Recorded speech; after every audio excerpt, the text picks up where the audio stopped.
Finance minister Ishaq Dar نے ایک بیان جاری کیا جس سے کچھ کنفیوژن دور ہو گئی کہ آئی ایم ایف سے متعلق جو میٹنگ تھی واشنگٹن کے اندر انہوں نے کیوں اٹینڈ نہیں کی، اور ہم مسلسل یہی اصرار کرتے رہتے ہیں اپنے ویلاگز کے ذریعے کہ عوام کو آپ کو بتانے کی ضرورت ہے، معلومات شیئر کرنے کی ضرورت ہے، بھلے معلومات کچی پکی ہوں، کڑوی ہوں، میٹھی ہوں، آپ کو معلومات اگر وقت پر پہنچانے ہیں لوگوں کو تو وہ آپ کی ذمہ داری ہے، آپ نے اس کو پورا کرنا۔ اگر آپ پورا نہیں کریں گے تو لوگ ہمیشہ غیر یقینی کا شکار ہوں گے، غیر یقینی کی کیفیت کے اندر آپ کے اوپر تنقید بھی زیادہ ہوگی اور جو ماحول ہے وہ بھی خراب ہوگا۔ یہ تھوڑی سی کنفیوژن دور ہوئی، لیکن برابر میں ایک اور کنفیوژن شروع ہوگی۔ آپ کو یہ ریزولوشن تو یاد ہوگی جو پارلیمان کے اندر پیش ہوئی، جس کے اوپر حکومت کی طرف سے بڑا اصرار کیا گیا کہ کس طرح انہوں نے اقلیتی بینچ کا جو فیصلہ ہے وہ بذریعہ پارلیمان اب ریجیکٹ ہو چکا ہے، تو حکومت اب اس کو بالکل نہیں مانے گی۔ الفاظ آپ کے سامنے ہے کہ 3 رکنی اقلیتی بینچ کے فیصلے کو پارلیمان مسترد کرتی ہے، اور اگر آپ اس ریزولوشن کے اوپر دستخط دیکھیں تو ڈھیروں دستخط ایسے ہیں جس کے اندر حکومتی اراکین پیش آپ کو نظر آتے ہیں، ان کی اتحادی جماعتیں پیش نظر آتی ہیں۔ اب یہ ریزولوشن ایک طرف پاس ہو گئی تو حکومت نے بذریعہ پارلیمان یہ سٹینڈ لے لیا کہ ہم اس بینچ کے فیصلے تو مانتے نہیں ہیں۔ مریم نواز نے ٹویٹس کر دی ہے، پرائم منسٹر صاحب اس کے اوپر بول پڑے، انفارمیشن منسٹر نے اس کے اوپر سٹینس لے لیا، لا منسٹر نے اس کے اوپر بولا، ڈیفنس منسٹر نے اس کے اوپر بولا،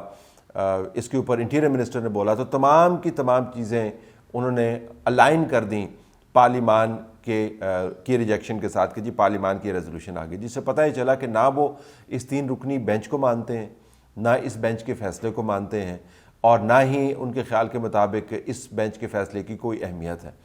یہ تمام ماحول اس کے اندر زیادہ توانائی آئی حکومت کے لیے جب چوتھے جج نے بھی، جسٹس اطہر منلہ نے بھی ایک فیصلہ جاری کر دیا جس کے اندر انہوں نے بتایا کہ ہم نے انتخابات کی ڈیٹ سے متعلق جو پٹیشن تھی وہ دوسری بنیادوں کے اوپر مسترد کر دی تھی، اور 4 جج صاحبان جو ہیں انہوں نے اتفاق کیا تھا کہ ہم نے اس کو مسترد کرنا ہے، اور تمام بینچ کے سامنے یہ معاملہ طے ہو چکا تھا، ڈیٹ بھی لکھ دی جس دن وہ میٹنگ ہوئی تھی۔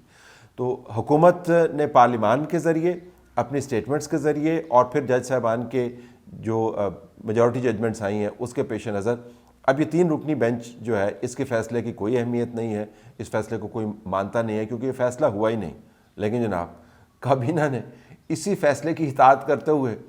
آج جو ڈیٹ فکس کی ہے الیکشن کے لیے اسی بینچ نے، جس کو یہ مانتے نہیں ہیں، اس اپیل کے تحت جس کو یہ کہتے ہیں ریجیکٹ ہو گئی ہے، اس ہدایت کے تحت جس کی یہ اطاعت گزاری نہیں کرنا چاہتے، اور ایک ایسا فیصلہ جو یہ کہتے ہیں کہ اقلیتی فیصلہ ہے، اس کی ہدایت کے تحت انہوں نے وہ ایکسپینڈیچر اپروو کر دیا، کابینہ وہ خرچہ اپروو کر دیا جو ایک ایسے بینچ سے آیا جس کو یہ مانتے نہیں ہے، ایک ایسے فیصلے کے تابع آیا جو کہتے ہیں ہوا ہی نہیں ہے، ایک ایسی پٹیشن جو یہ کہتے ہیں خارج ہو گئی ہے، اور اقلیتی بینچ جو ہے وہ مکمل طور پر اس کی کوئی جورسڈکشن نہیں ہے کیونکہ وہ ایگزسٹ ہی نہیں کرتا۔ اس کے تحت جو ہدایت جاری ہوئی ہے اس کے اوپر انہوں نے پیسے اپروو کر دیے ہیں وفاقی کابینہ نے۔ اب معاملہ لے آئیں یہ پارلیمان کے سامنے، آپ ستم ظریفی دیکھیں، یہ وہی پارلیمان ہے جس کے اندر سے اسی حکومت نے، انہی کے اتحادیوں نے اس بینچ کو، اس کے فیصلے کو، اس کے دوسرے معاملات کو، چیف جسٹس جیسے کورٹ چلا رہے ہیں اس کے ساتھ جو دوسرے معاملات جڑے ہوئے ہیں، اس سب کو نہ صرف بدترین تنقید کا نشانہ بنایا بلکہ ایک ریزولوشن کے ذریعے یکسر رد کر دیا، گنجائش کو نہیں چھوڑی، یکسر رد کر دیا۔ اسی پارلیمان کے سامنے اب کابینہ کا بل اپروو کر کے لے آئے ہیں۔ اب اس کے اندر بھی بڑی دلچسپ بات ہے، ٹیکنیکل چیزوں میں نہیں جاؤں گا، لیکن 2 قسم کے خرچے ہوتے ہیں جو الیکشن کمیشن کلیم کرتا ہے۔ ایک الیکشن ہوتا ہے چارجڈ ایکسپینڈیچر، جس سے مراد یہ ہے کہ وہ اگر کلیم کر کے پارلیمان کے سامنے لے آتا ہے اس کے اوپر آپ ڈیبیٹ تو کر سکتے ہیں لیکن آپ اس کو آلٹر نہیں کر سکتے، آپ کو ہر حال میں وہ اپروو کرنا ہوتا ہے۔ دوسرا ہوتا ہے ووٹڈ ایکسپینڈیچر۔ ووٹڈ ایکسپینڈیچر یہ ہے کہ الیکشن کمیشن اگر کلیم کرتا ہے کہ جی مجھے آپ 1000 بلین روپے چاہیے کیونکہ میں نے جو ہے نا مشینیں خریدنی ہیں، الیکٹرانک ووٹنگ مشینز میں نے خریدنی ہیں، تو اگر وہ چارج ایکسپینڈیچر کے تحت یہ پیسے کلیم کرتا ہے تو چارج ایکسپینڈیچر کے کو آپ ڈیبیٹ تو کر سکتے ہیں، پارلیمان اس کو ڈیلے کر سکتی ہے، اس کو ڈسپروو نہیں کر سکتی، آپ کو ہر حال میں اس کے اوپر کگی لگانی ہوگی، اس کو سائن کرنا ہوگا، بالخصوص جب کابینہ نے بھی اس کو اپروو کر دیا۔ دوسرا ایکسپینڈیچر ہے ووٹڈ ایکسپینڈیچر۔ اگر فیڈرل کیبنٹ اس کو اپروو کرتی ہے اور پارلیمان کے سامنے لے کے جاتی ہے، کہتی ہے کہ پارلیمان اس کے اوپر ووٹ کرے گی تو ہم اس کو قبول کریں گے، اگر ووٹ نہیں کرے گی تو ہم اس کو قبول نہیں کریں گے۔ ہندوستان کا جو الیکشن کمیشن ہے جو دنیا کے طاقتور ترین الیکشن کمیشنز میں آتا ہے، اس کا تمام ایکسپینڈیچر انتخابات سے متعلق وہ ووٹڈ ایکسپینڈیچر ہے. یعنی جتنا مرضی وہ طاقتور ہو, وہ عملاً ایک پرائم منسٹر, طاقتور پرائم منسٹر کی کیفیت اختیار کر لیتا ہے جن کا چیف الیکشن کمشنر ہے, اور اس کے تحت تمام لوگ کام کرتے ہیں, اور مجال نہیں ہے آپ کے کہ ان کی ہدایت کی آپ کے خلاف جائیں اور ان کی ہدایت کو آپ نہ مانیں یا ان کے ڈائریکٹیوز کو نہ مانیں, سوال ہی پیدا نہیں ہوتا. لیکن ان کا جو ایکسپینڈیچر ہے وہ ووٹڈ ایکسپینڈیچر ہے, وہ آپ کو لوک سبھا کے سامنے لے جانا پڑتا ہے, لوک سبھا اس کو باقاعدہ اپروو کرتا ہے, اور یہ طاقتور ہندوستان کا جو الیکشن کمیشن ہے یہ چیختا چلاتا رہتا ہے جی کہ آپ ہمارے جو الیکشن کے ایکسپینڈیچرز ہیں ان کو آپ نے چارج ایکسپینڈیچر کرنا ہے, تاکہ جو ہی ہم کہیں ہم مانگیں اور آپ اپروو کر دیں. وہاں پہ ایسا نہیں ہے. پاکستان کے اندر اس الیکشن کمیشن کی جو تاریخ ہے وہ آپ کے سامنے ہے. اس سے پہلے 2018 کے اندر آپ نے دیکھا کہ کیا کیا نہیں ہوا الیکشن کمیشن کے ذریعے.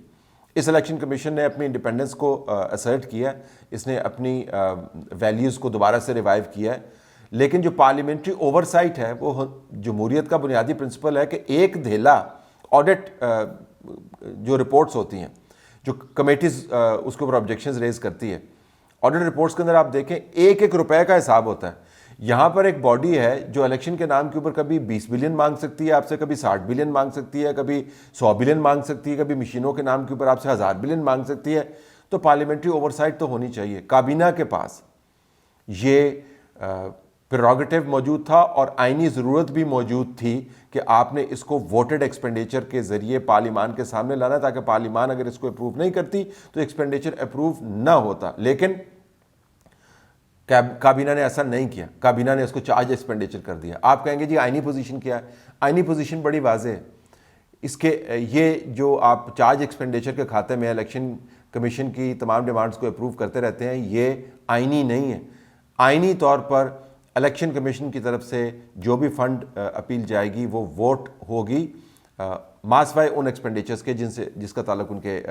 تنخواہوں سے ہے, اور انتظامی جو اخراجات ہیں اس کو اگر آپ چھوڑ دیں. جو بڑے اخراجات ہیں وہ ووٹ ہونے ہوں گے. حکومت کے پاس یہ آپشن تھا, حکومت نے آپشن ایکسرسائز نہیں کیا. اب پارلیمان اس کو ڈیلے کرے گی, پارلیمان اس کو روک نہیں سکتی. تو بہت بڑی ایک ایمبیگوٹی کھڑی کر دی ہے. نمبر ایک بڑا جو سوال ہے کہ آپ 3 رکنی بینچ کو جب مانتے نہیں ہیں تو پھر آپ اس کے فیصلے کی اطاعت کیسے کر سکتے ہیں. نمبر 2 جب آپ کہتے ہیں کہ وہ پٹیشن رد ہو گئی ہے تو اس پٹیشن کو طوالت دینے والا جو بینچ ہے فیصلوں کے ذریعے, آپ اس کو کیسے ایکسیپٹ کر سکتے ہیں اس پٹیشن کو. تیسری بات یہ کہ جب آپ نے کہہ دیا کہ جب پٹیشن ہی خارج ہو گئی ہے, بینچ کو ہم نہیں مانتے ہیں, اقلیتی فیصلہ ہے, تو اس تاریخ کو جو دی گئی ہے اس کے تحت آپ انتخابات کا ایکسپینڈیچر کیسے اپروو کر سکتے ہیں. اور اگر آپ نے اپروو کرنا ہی ہے تو آپ اس کو چارج ایکسپینڈیچر کے طور پر کیوں کر رہے ہیں, پارلیمان کے ہاتھ کیوں باندھ رہے ہیں, آپ ووٹڈ ایکسپینڈیچر کے طور پر کیوں نہیں کر رہے ہیں. کمال بات ہے. ویسے مجھے لگتا ہے کہ حکومت کے رینکس کے اندر بہت زیادہ ایمبیگوٹی موجود ہے, پریشان ہے بہت زیادہ کہ کورٹ جو ہے کہیں ہم پر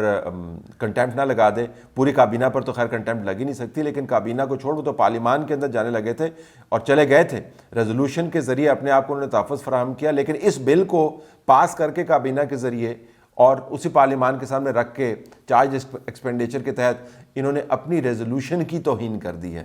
جو صرف یہی حکومت کر سکتی ہے. کوئی اور حکومت ہوتی کم از کم وہ تمام معاملات کے اندر جو کھلے تضادات ہیں اس کو ریزالو کر کے معاملہ آگے لے کے چلاتی, لیکن معیشت کے اوپر ایمبیگوٹی دور کی ہے اپنی ریزولوشن کے اوپر, اور اس انتخابات کی ڈیٹ کے اوپر ایک نئی ایمبیگوٹی کھڑی کر دی. اور ساتھ آپ یہ بھی جملہ ذہن میں رکھیں کہ ابھی سینٹ کے اندر جو قرارداد سامنے آئی ہے, یہ اضافی جو حالیہ تازہ ترین ہے, وہ یہ ہے کہ آپ نے اسمبلیوں کے اور قومی انتخابات ایک ہی دن کروانے. تو ایک طرف سے آپ وہ قراردادیں پاس کر رہے ہیں, انتخابات کی ڈیٹ کو آپ نہیں مان رہے, اور دوسری طرف سے آپ یہ کام کر رہے ہیں.